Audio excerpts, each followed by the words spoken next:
It was the summer I turned 15 when my mother brought him home. His name was Victor, and from the moment he stepped through the door, I felt the air in the house grow heavier, as if the walls themselves were holding their breath. He was tall, with a lean frame that seemed to stretch too far, like a shadow elongating in the setting sun. His eyes were a pale gray, almost colorless, and never quite seemed to focus on you, even when he was looking directly at you. Mom introduced him with a smile that didn't quite reach her arms. "This is Victor," she said, her voice too bright, too forced. "He's going to be staying with us for a while." Victor didn't say much that first day. He just stood there, his hands clasped in front of him, his lips curled into a faint, unsettling smile. I tried to shake the feeling that something was off, but it clung to me like a second skin. At first, Victor was quiet, almost invisible. He would sit in the living room for hours, staring at the wall, his fingers tapping out a little only he could hear. But as the weeks went by, he began to change. He started to take an interest in me, too much of an interest.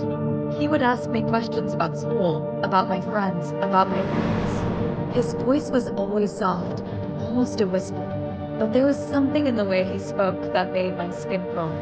Then there were the noises.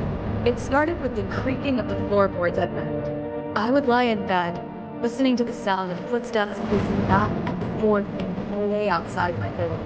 At first, I thought it was my imagination, but then I began to notice other things. The way the shadows in my room seemed to shift when I wasn't looking, the faint smell of something metallic lingering in the air. One night, I woke up to the sound of someone whispering my name. I sat up in bed, my heart pounding, and saw Victor standing in the doorway. He was just standing there, watching me, his face half hidden in the shadows. "What are you doing?" I asked, my voice trembling. He didn't answer. He just smiled that same faint, unsettling smile and walked away. The next morning, I tried to tell my mother about what had happened, but she just brushed it off. "You were probably dreaming," she said, her voice dismissing. Victor wouldn't do something like that, but I knew what I had seen.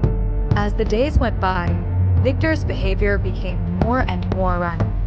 He would disappear for hours at a time, only to reappear in the most unexpected places, standing at the foot of the stairs, lurking in the corner of the kitchen, his eyes always watching, always waiting.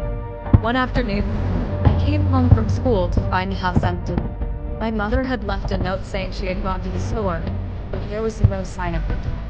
I was about to head upstairs when I heard a faint noise coming from the basement. It was a low, rhythmic sound, like someone scratching at the walls. I hesitated, my hand on the basement door. I knew I shouldn't go down,